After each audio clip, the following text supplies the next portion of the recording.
A Rádio USP apresenta Programa Universidade 93,7.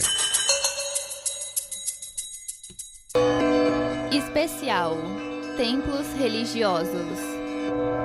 Bom dia, ouvintes da Rádio USP. Meu nome é Laura Rafs. E o meu é Vitor Mattioli. Universidade 93,7 já está no ar.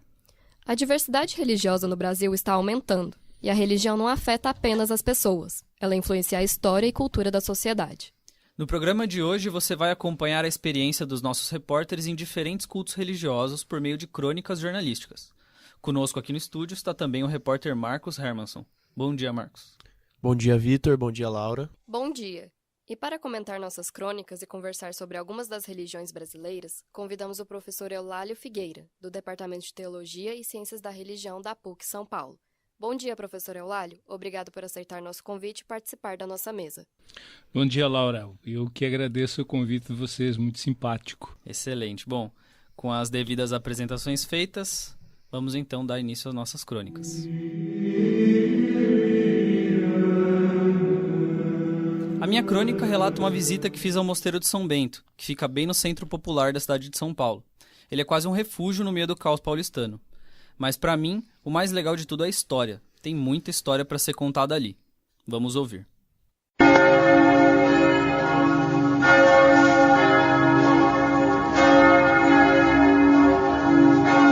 No Largo de São Bento, todo dia começa assim.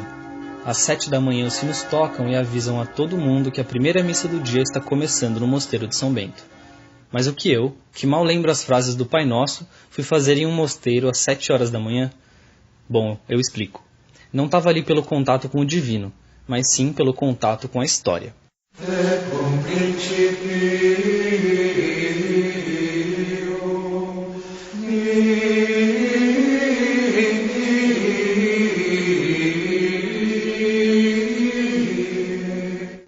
Nem todo paulistano sabe, mas o Mosteiro Beneditino de São Bento ocupa o mesmo lugar na cidade de São Paulo há mais de 400 anos.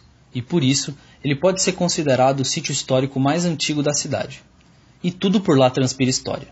Os sinos que ouvimos, por exemplo, foram feitos na Alemanha em 1912, mas só chegaram ao mosteiro em 1920.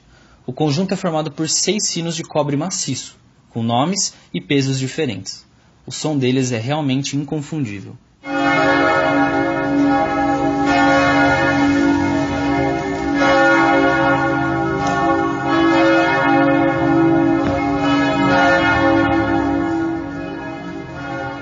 O terreno que hoje abriga o mosteiro, uma basílica, um colégio e uma faculdade era ocupado no século XVI por uma tribo indígena. O espaço ocupava toda a terra entre os rios Anhangabaú e Tamanduateí e foi doado aos monges beneditinos em 1598, e eles nunca mais saíram de lá. No Mosteiro de São Bento, 45 monges vivem em clausura. Lá, quase sem contato com o mundo externo, eles seguem um lema simples: ore, trabalhe e leia. Mas o mais interessante para mim é uma tradição milenar que eles mantêm até hoje: o canto gregoriano.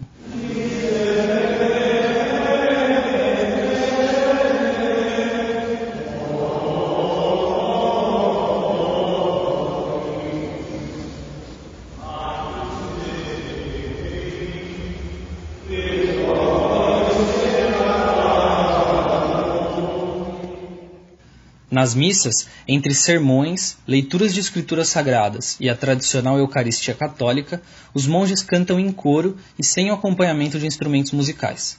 Cantorias à parte, o Mosteiro de São Bento é com certeza um dos lugares mais silenciosos que eu visitei na vida. Enquanto do lado de fora o som dos carros e motos predomina, dentro da basílica o mais comum é escutar somente os próprios passos.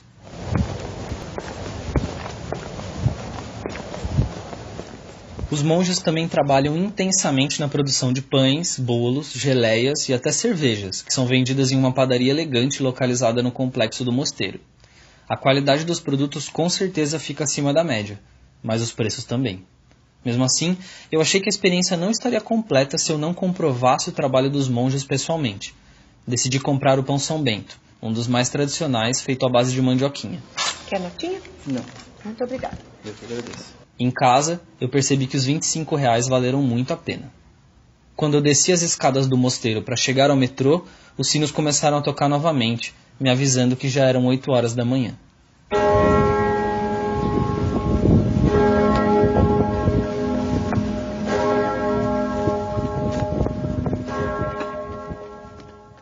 De São Paulo, Vitor Mattioli para a Universidade 93,7. O catolicismo realmente tem muita história e ainda é muito presente na vida do brasileiro.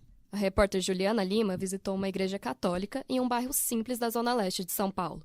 Ela conta como é observar de fora a beleza da fé. Eu não sou uma pessoa religiosa. Minha família é um pouco. Minha mãe é católica, mas não costuma frequentar a igreja. Hoje, ela me acompanha em uma visita a uma missa. Não me lembro da última vez que isso aconteceu.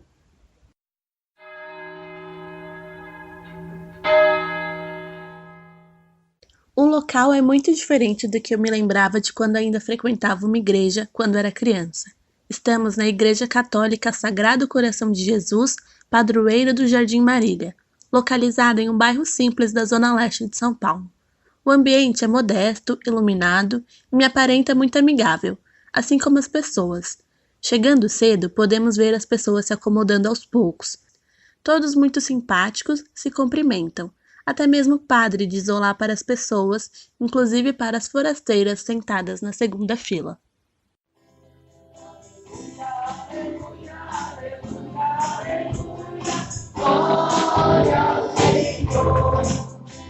O começo da missa é animado. 3 músicas são cantadas quase em sequência uma à outra. O padre fala sobre abrir o coração a Deus. Depois, pede perdão. Você, meu irmão, você, minha irmã, que entrou aqui preocupado com alguma coisa, triste, angustiado, procurando uma resposta, pois bem, efatá. Abre não só os ouvidos, não só a sua boca, mas principalmente o coração. Setembro é o mês da Bíblia, e a saudação a ela é um momento emocionante da missa. Ao som de um hino, o livro é carregado até o altar, passando por um corredor onde pessoas seguram ramos de trigo, um importante símbolo cristão. Os fiéis aplaudem. Me surpreendo ao notar que conheço a letra da música.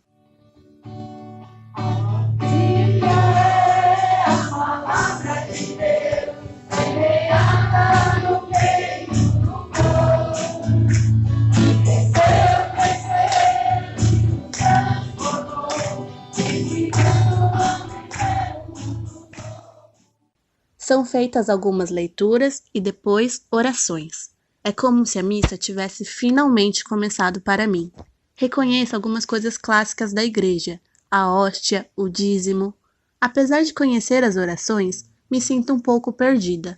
Realmente não me identifico com aquilo tudo. Mesmo assim, é bonito observar a fé dos outros, e a receptividade de todos me deixa mais feliz.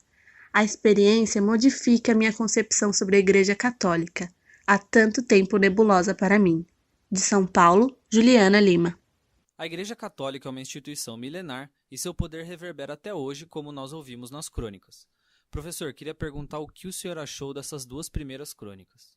Olha, eu acho que foram muito felizes no que vocês puderam trazer, porque ele traz vários sentidos que são próprios do que é a religião. Nós podíamos buscar outras denominações religiosas e podíamos dizer que há um sentido do religioso que marca, define o que é a religião, e isso está presente em todas elas, seja no catolicismo, seja nas outras religiões, budismo, hinduísmo, judaísmo. Todas essas religiões, elas carregam esse trabalho de guardar uma memória. Ela informa. A religião, ela tem exatamente essa ideia de produzir um conhecimento, e no momento em que ela produz esse conhecimento, ela vai gerar no homem, para quem ela se propõe, ela vai gerar um comportamento, ela vai gerar uma atitude. Professor Eulálio, a gente estava conversando justamente sobre as mudanças na Igreja Católica e eu fui visitar uma igreja presbiteriana, né? A gente sabe que as igrejas evangélicas são fruto de uma cisão no catolicismo e hoje são a 2ª maior força religiosa no nosso país.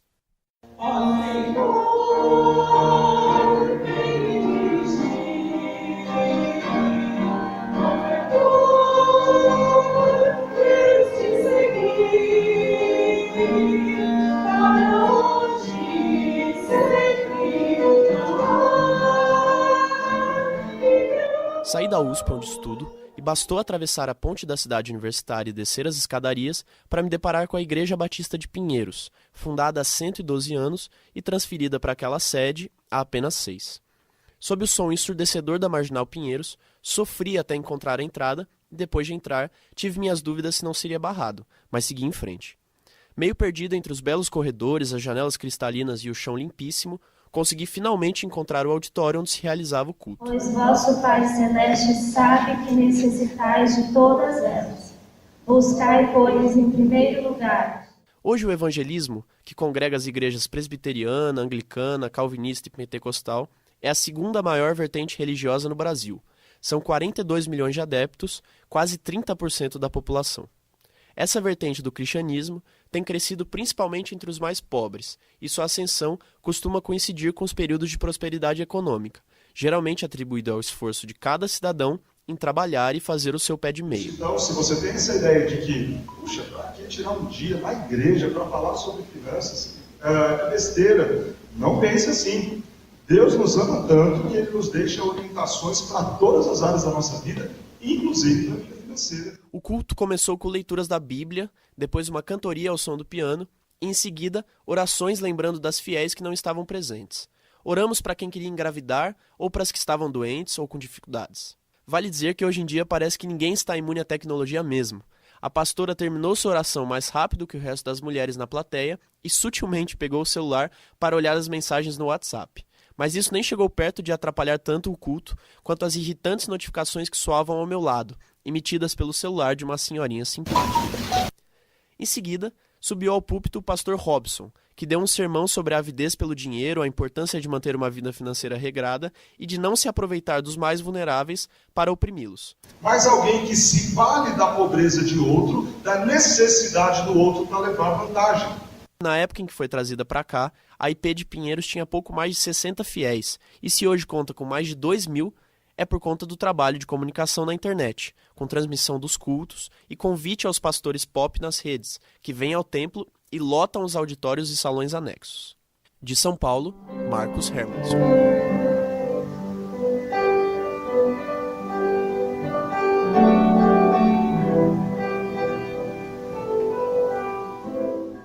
Professor, existem diversas vertentes evangélicas. O que é que as une exatamente? Eu acho que há aí uma questão que é o seguinte. Há sim a necessidade de você produzir um diálogo. E a gente vê, quer dizer, entre boa parte de líderes religiosos das várias religiões, há essa preocupação.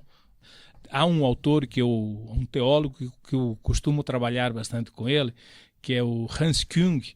Ele coloca exatamente essa ideia de que, segundo ele, a necessidade do mundo contemporâneo é a necessidade de produzir uma paz. Mas não uma paz, com perdão da palavra, não uma paz frouxa. Quer dizer, ela tem que ser uma paz consistente. E ele diz que essa paz consistente, ele diz, olha, não vai ser um modelo econômico, não vai ser pela imposição, digamos assim, do poder militar, mas essa paz ela vai ser produzida pelo diálogo entre as nações. Mas esse diálogo entre as nações ele só será possível pelo diálogo entre as religiões. Então, há necessidade do diálogo, mas veja que o diálogo, essa é a diferença entre o diálogo e o monólogo. O diálogo, ele supõe o sim e o não. Portanto, não significa você ter que chegar a uma única fala, a um único princípio igual. Não, o diálogo ele só é possível dentro da diversidade. Claro, eu acho que há uma necessidade, sim, de que haja um cuidado e assim, um controle de até que ponto é que a religião ela não seja usada como uma forma de manipulação, ou como uma forma, como Marx dizia, né, como uma forma de alienação. Ela pode se prestar a isso. Ela pode ser constituída aí uma fonte alienante. Né? Então, esse é o cuidado. Eu acho que há muitas coisas comuns entre as religiões, mas é necessário que dentro delas também haja esse desejo de buscar esse diálogo, de buscar essa aproximação. Vamos então entrar no nosso próximo bloco de crônicas. Tu és o meu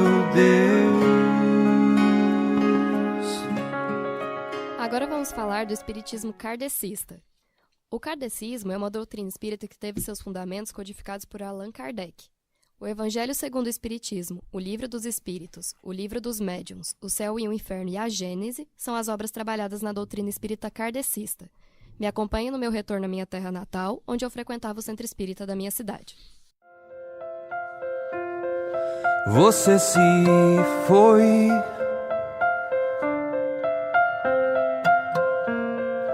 em um voo livre como um pássaro.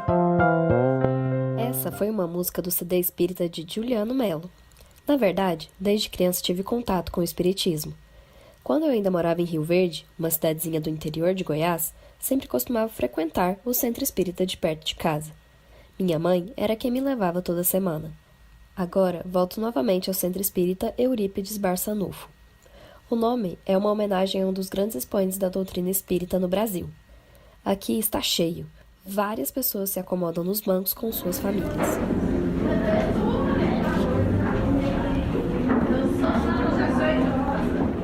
O lugar mudou um pouco. Está maior, com as paredes pintadas de azul e um telão à frente. O palestrante do dia já está posicionado para falar sobre resignação. Ele aparenta ter pouco mais de 30 anos e fala de forma descontraída sobre o tema, conseguindo arrancar algumas risadas das pessoas. Isso foi uma injustiça, uma crueldade. Aí uma senhora falou assim, olha, esse grupo de ladrão que pegou você passou por aqui, só me pegaram porque eu dentro. Consigo ver alguns rostos conhecidos. Mesmo tanto tempo longe, não me sinto de fora. Há uma mesma sintonia entre todos os frequentadores do local. A palestra acaba com todos agradecendo. Amado Mestre Jesus, mais uma vez obrigado por ter nos permitido estarmos aqui hoje. Enquanto as pessoas em grupo andam até os fundos do local para receber o passe, Melo canta mais uma música de seu CD. Olho para os lados e consigo ver pessoas emocionadas. Já outras acompanham a música e cantam junto. E você a dizer, filho, vem cá. Já chegou a minha vez. Vou até os fundos, subo as escadas e entro em uma sala onde vários médiuns estão reunidos. O lugar é iluminado apenas por uma lâmpada azulada pendurada no centro do teto. Tudo acaba com uma prece. Que todos nós possamos ter uma semana de muita paz, muita alegria e muito agradecimento em nossos corações. Muito obrigada, Senhor, ser conosco hoje e sempre. Graças a Deus, que assim seja. Foi uma experiência muito nostálgica e enriquecedora. De Goiás, Laura Raffs. Professor, queria te pedir então para comentar essa nova crônica e gostaria de te perguntar quais são exatamente as diferenças entre as religiões espíritas e espiritualistas. É interessante, Laura, o que você traz sobre essa compreensão do fato do espiritismo. Quer dizer, há hoje uma grande discussão, né, se de fato o espiritismo é uma religião, não é uma religião. De fato, o Hippolyte, né, portanto, que vai ser depois denominado o Allan Kardec, ele não teve nenhuma intenção em formar nenhuma religião. Né? Quer dizer, o Allan Kardec era um intelectual francês, portanto, do seu tempo, tá, do pós-Revolução Francesa, que estava às lutas, né, que era o que estava acontecendo na França, ali na Europa, da luta entre o poder do altar, né, e o poder do trono. Né? E, de fato, Allan Kardec ele precisava produzir uma fala, né, que pudesse entrar nos meios da ciência, que pudesse entrar nos meios da universidade, nos meios do pensamento.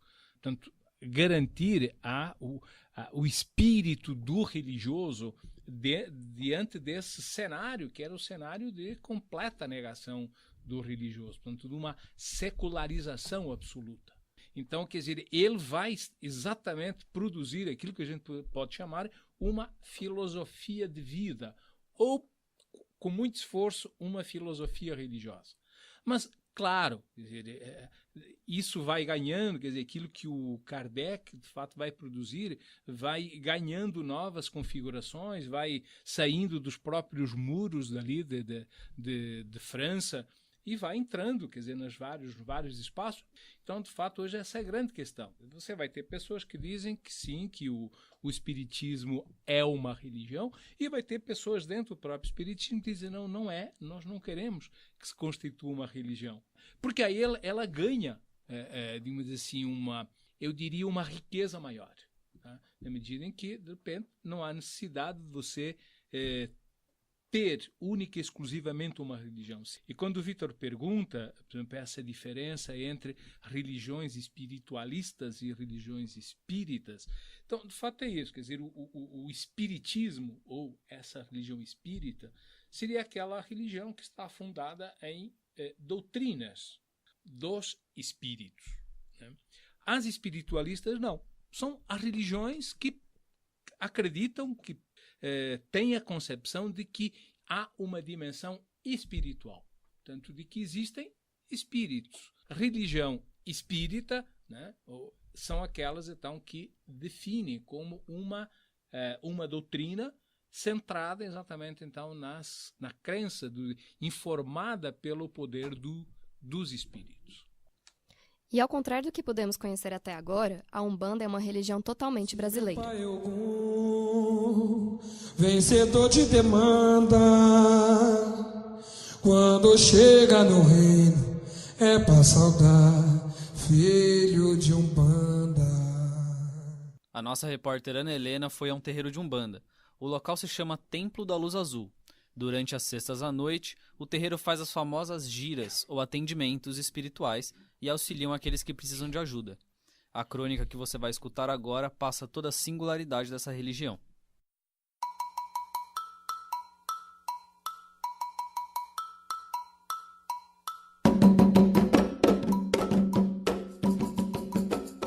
Era final de novembro e aquele definitivamente não era o melhor momento da minha vida. Por volta das 8 da noite de uma sexta-feira, esperava apreensiva pelo Uber que me levaria ao Templo da Lua Azul, um terreiro de Umbanda. Era a primeira vez que eu participava de um atendimento espiritual. Por isso, busquei me livrar de qualquer estereótipo e de fato não sabia o que esperar. Quando cheguei no templo, um senhor de sorriso receptivo me deu boas-vindas e pude imaginar que aquela noite seria longa. Em um pequeno terraço cimentado, grupos de pessoas conversavam enquanto algumas crianças brincavam. No corredor que levava ao salão principal, cadeiras brancas estavam dispostas lado a lado, e apesar de bastante cheio, encontrei algumas cadeiras vazias. De lá, eu ouvi um som abafado de batucadas vindo do salão. Era como se atrás da porta azul, fechada, uma festa me aguardasse. Não demorou muito para o salão ficar cheio, e o som ficava cada vez mais e mais alto. Lá dentro, homens e mulheres vestidos com preto e vermelho, em homenagem aos guias espirituais da noite, me indicaram uma pequena multidão reunida. O espaço era amplo e claro. Nas prateleiras, muitas imagens de entidades negras. Um altar modesto abrigava inúmeras outras imagens. E num patamar um pouco mais elevado, Jesus Cristo, vestido de branco, tinha as mãos voltadas em direção às figuras negras. Entre nós e o altar estava o Pai de Santo, rodeado por médiuns, todos cantando e dançando, conforme as batidas que vinham dos tambores. O cheiro adocicado do incenso se misturava às músicas contagiantes e aos movimentos corporais do médiuns. Era a definição perfeita de sinestesia. A energia que emanava de cada um me envolvia em um sentimento de leveza, enquanto o corpo inevitavelmente ia de um lado para o outro, na medida em que eu batia a palma compassadamente. Para alguém como eu, que jamais havia frequentado outro ambiente religioso que não a Igreja Católica, tudo aquilo parecia um caos, porém um caos sincronizado, pois era evidente que havia uma ordem por trás daquilo tudo. Era impactante, causou-me arrepios e confesso que no início tive vontade de chorar, porque tudo era muito novo para mim. Quando o ritual chegou ao fim, era como se realmente eu houvesse descarregado.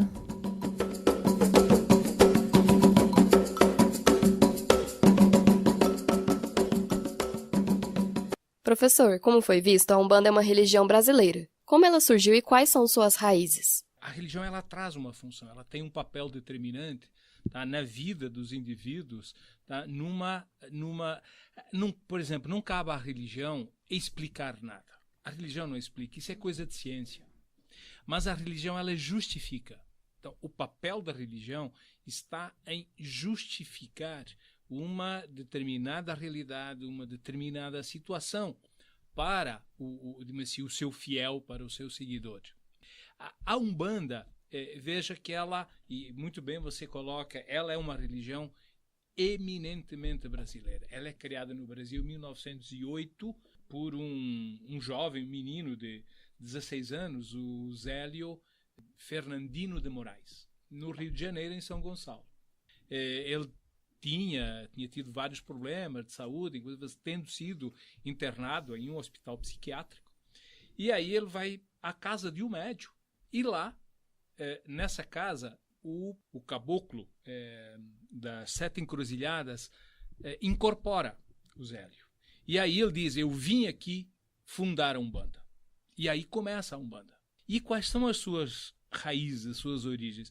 Ela tem raízes nas crenças ameríndias, tá, dos índios do Brasil. Ela tem os seus fundamentos no cristianismo, no catolicismo europeu e nas tradições africanas, tá, dos africanos que tinham vindo para o Brasil, quer dizer, como escravos.